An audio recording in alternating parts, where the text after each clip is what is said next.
capturing money from each other, and that has led to a lot of conflicts.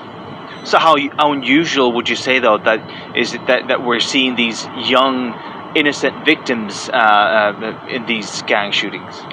Unfortunately, it's very, very rare. It's very, very, very tragic, and lots of, of course, a very special incident, of course. But from time to time, people that are actually nearby the persons that the bullets are aimed to are getting hurt or even killed. It's not the first time that somebody totally innocent, if you can say so, has been a victim of these bullets. Sven Granat, criminologist and researcher here at Stockholm Police, updating us on the latest. So far, no one has been arrested in the shooting over the weekend, and I just visited the site of the shooting this morning. People are laying down flowers and coming to mourn this tragic loss of the 12-year-old girl, which, like I said, has really shocked Sweden.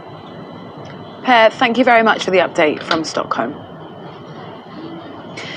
The World Health Organization chief, Tedros Adhanom Ghebreyesus, has warned there'll be no quick fix to the coronavirus pandemic. Despite progress being made on several vaccines, he said that world leaders needed to work in a more unified way, given the huge challenges posed by the virus. Dr. Tedros has said that countries like Spain, Italy, China and South Korea have been able to control the pandemic, but in terms of a cure for COVID-19, there may never be a solution. A number of vaccines are now in phase 3 clinical trials, and we all hope to have a number of effective vaccines that can help prevent people from infection. However, there is no silver bullet at the moment, and there might never be. Across Europe, localised measures are being reimposed as the confirmed number of infections starts to creep up again in certain areas. Evelyn Laverick tells us more.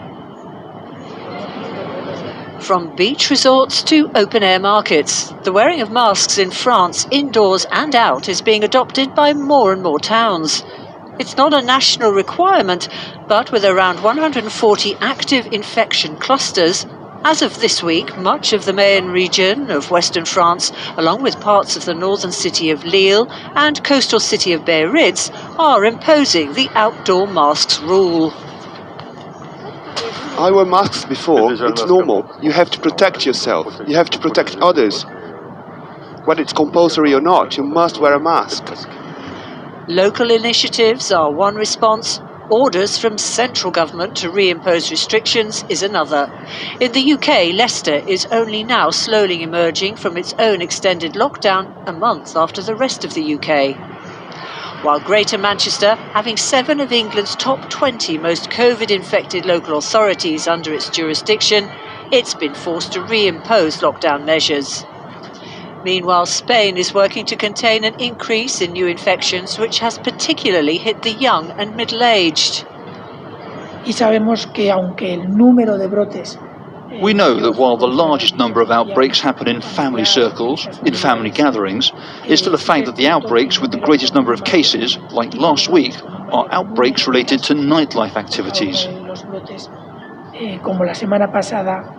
To curb the infections, only clubs with a capacity of 300 or less can open on the party island of Ibiza, and only for drinking. There can be no dancing, and revellers must remain seated. And in Lithuania, the government has warned that mandatory self-isolation requirements on travellers from high-risk countries do help put people off from non-essential travel, but the EU may have no choice but to close its borders once again if things get worse.